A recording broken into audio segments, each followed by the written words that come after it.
I am obsessed with The Legend of Zelda Breath of the Wild. According to my Switch, I've sunk nearly 100 hours into the game, combing every corner of the map for hidden shrines and the best gear that I can find. And yeah, I got the Tunic of the Wild, 100%ed the game because I'm a total loser like that. I've also gotten halfway through writing 5 different scripts about the game, only to throw them out because I don't feel like they do it justice. I got my hands on this beautiful statue from First 4 Figures just so that I can put my love for Breath of the Wild on display, but I'll talk about that more when I'm unboxing it at the end of this video. This is hands down my favorite entry in one of my favorite game franchises of all time. It bucks almost every convention that the series has been stuck in since the move to 3D, and the end result is a game that offers more, truer freedom than any Zelda that's come before. And what impresses me most is that it offers this freedom without sacrificing any of the advances that Zelda has made in terms of storytelling and accessibility, or any of the AAA polish that we've come to expect from Nintendo. It manages to capture the feel of the old, obtuse NES Zelda and convey it in a way that's extremely appealing to modern gamers who have no concept of Nintendo hard and a lot less time on their hands. My first crack at a Breath of the Wild gameplay analysis video was about that, the way that the game uses subtle story, gameplay, and aesthetic trappings to revive the feeling of the old NES classic. My second was an analysis of the Great Plateau area and how it sets the tone for the rest of the adventure. My third was a breakdown of the innovative storytelling techniques that allow Breath of the Wild to tell the best story in Zelda history without having a fixed plot structure. I may come back to that one later. And I have an analysis of the game's best level in the works as well. But before I can create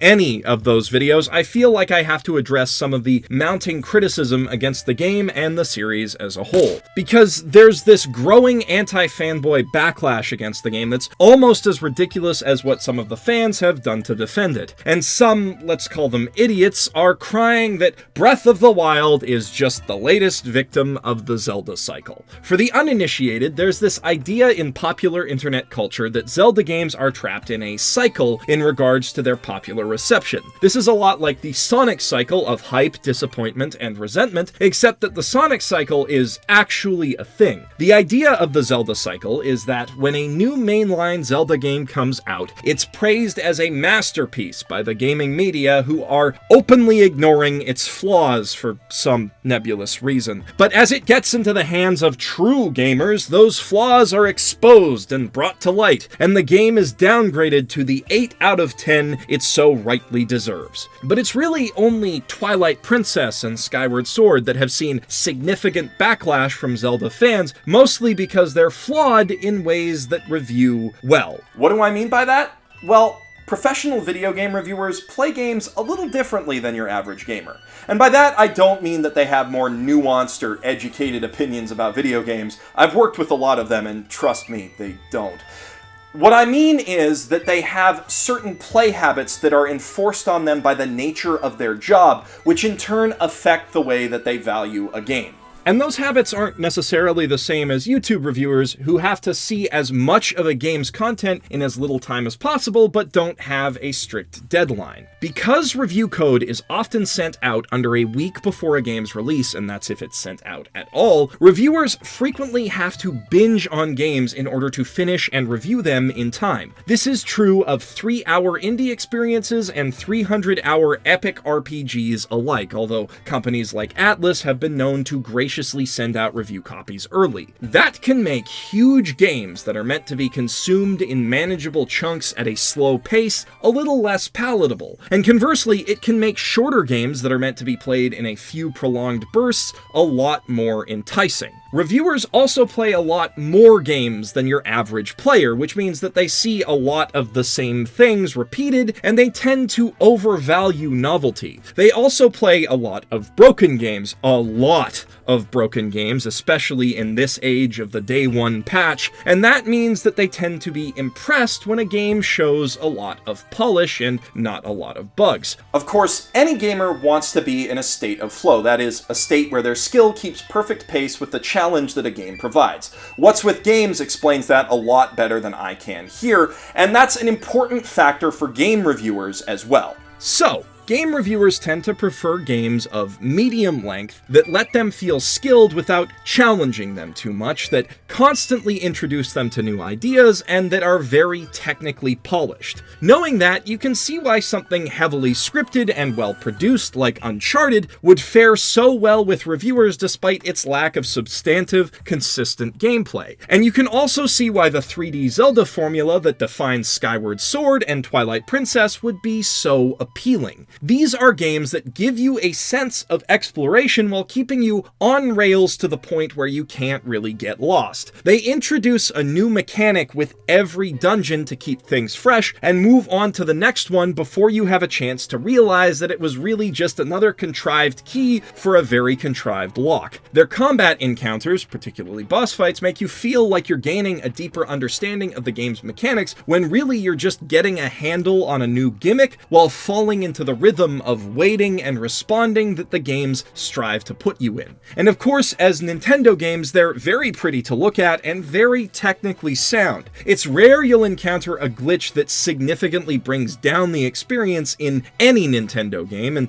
Zelda is particularly polished most of the time. The only glitches that really show up are not so much crash glitches or permanent game breaks, but rather things that allow for sequence breaking and speed running. If a game feels good to play, makes you feel like a champ in the moment of victory, looks nice and rarely repeats itself or otherwise wastes time, there's a good chance it'll get a 9 or a 10 from your average professional reviewer. Which isn't to say that more mechanically challenging or long-form games can't do well. Just look at the response to Dark Souls, Persona, or heck, Breath of the Wild. It's just that there are certain types of games that fit very nicely into a reviewer's busy schedule, and they tend to appreciate them when they come up. But for a Zelda fan, a lot of those same elements will end up wearing kind of thin. Limited exploration is great if you're pressed for time, but it can make a game's world feel artificial and, well, limited for a player who's looking to sink more time in. And while those one-off dungeon mechanics can be fun, I personally had a blast with Twilight Princess's spinning top and double claw shots, the fun wears thin pretty quickly when you try to experiment with them outside the dungeon and realize that they're basically useless outside of that context. It becomes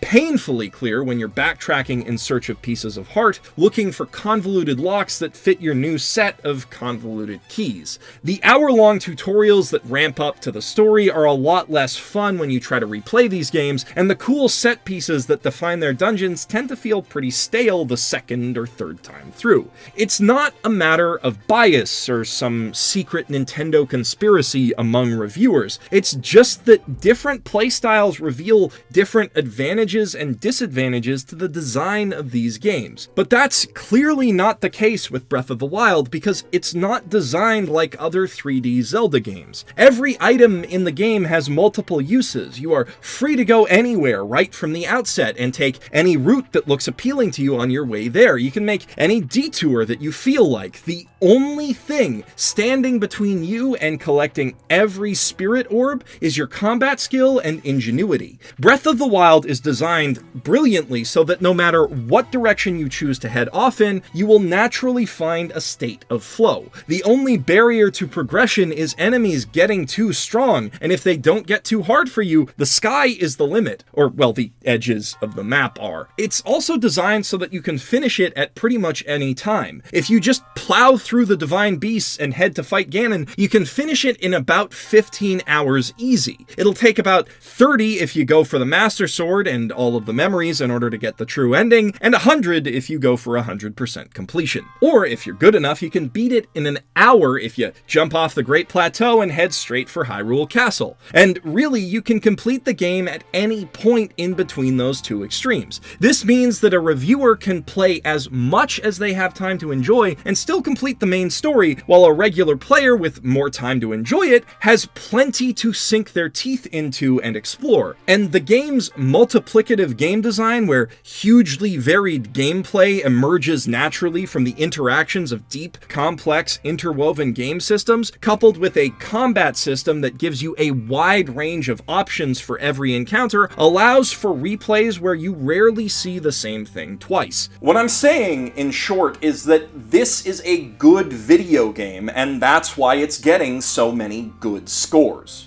That doesn't mean it's flawless. No game is flawless, but for my money, and clearly a lot of other people's money, what it does right outweighs what it does wrong. Even those asshole slippery rocks on goddamn rainy days, which are actually possible to mitigate if you time your jumps correctly, and that stupid horseback archery course that I hate, even though that's probably just that I'm not that good at it, but that's not the case for everyone. There are two camps criticizing Breath of the Wild. One is annoyed by the game's breakable weapons and thinks that it would be better off without them. They are wrong. Yes, having your weapon break all the time can be annoying if you don't enjoy both strategizing and improvising in combat. But if you think that annoyance means that the game would be better in the long term without this mechanic, then you don't understand how integral it is to the gameplay loop. See these excellent videos by Mark Brown and Arlo for an explanation of that. The other camp complains that while the game leaves a great first impression, it ultimately falls off in quality as it goes on, becoming somewhat repetitive and monotonous when you hit the 50-hour mark. This is actually a valid point, one that comes from a real understanding of how the game functions, but that doesn't mean it's an entirely valid criticism. Yes, there are certain parts of the game where you feel the lack of variety, at least visually. The shrines were clearly designed with asset reuse in mind, which is fine by me because they go by pretty fast, and aside from the combat trials, they're mechanically different enough not to get stale. And the missions to save each divine beast can get a little bit repetitive in terms of how they're structured, although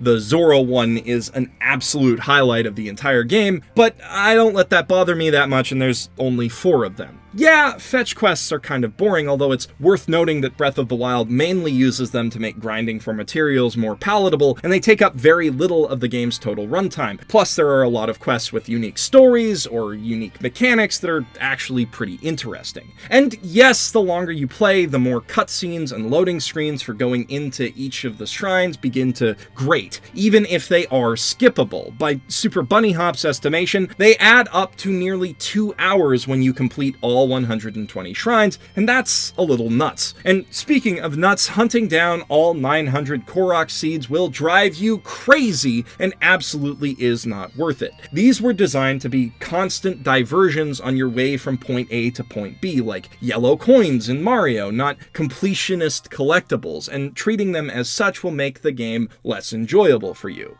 Some of these things are real annoyances, others are inoffensive wastes of time designed to give the minute-to-minute gameplay a bit more structure and direction. And honestly, they will probably start to bother everyone who plays Breath of the Wild at some point or another. And even if they don't, the game still has a finite amount of meaningful content. Once you find all or most of the shrines and uncover the entire map, that engaging loop of combat, exploration, and discovery becomes more stretched out and eventually disappears. And the endgame content of grinding for better gear isn't a great replacement for that.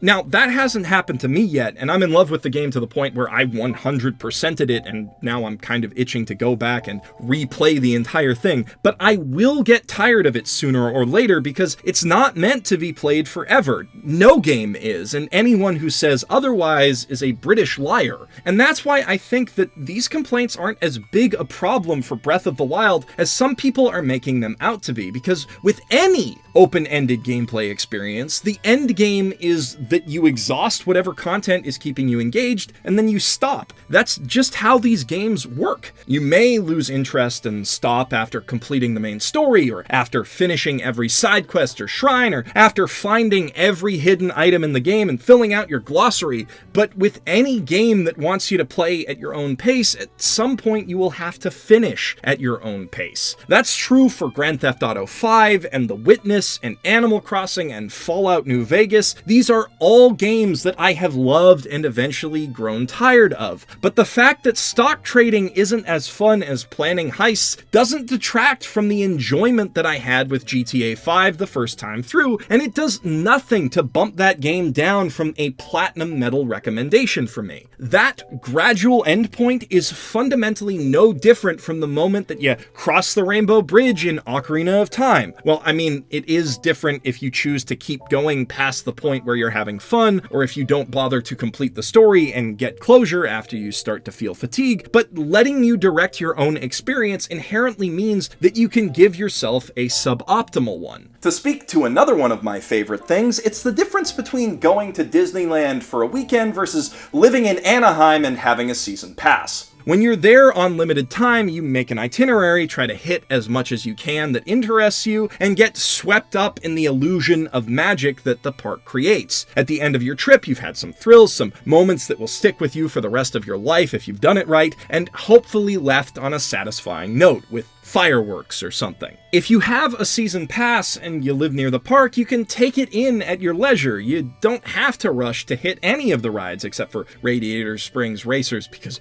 holy crap, that sells out fast. You have time to see everything, multiple times, and eventually as you become more familiar with everything, especially your favorite parts, the magic fades. It becomes mundane. If you're a fanatic, you'll still find things to do, like hunt down hidden Mickeys or collect pins. And of course, when the park changes for a holiday or they add a new ride, that's going to be exciting and new for a hot minute. But as talented as Disney's Imagineers are, there's no way that they can make enough to hold your attention indefinitely, not while maintaining a high standard of quality across the board. Man, I could make so much money shilling for Disney.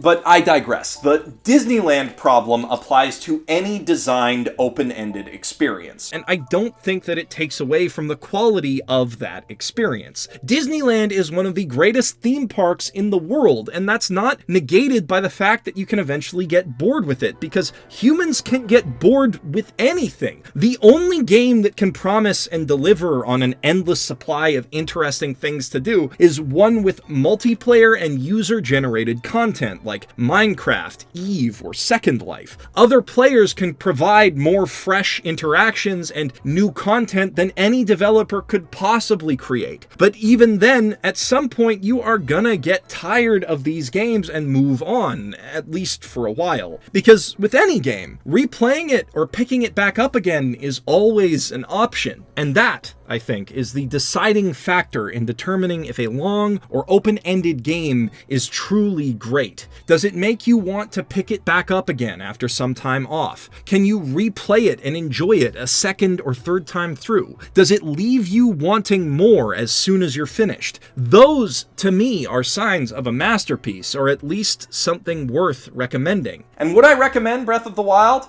Hell yeah, I would. It's an easy platinum medal rating for me. Man, I should probably talk about some things that rank a little lower from time to time.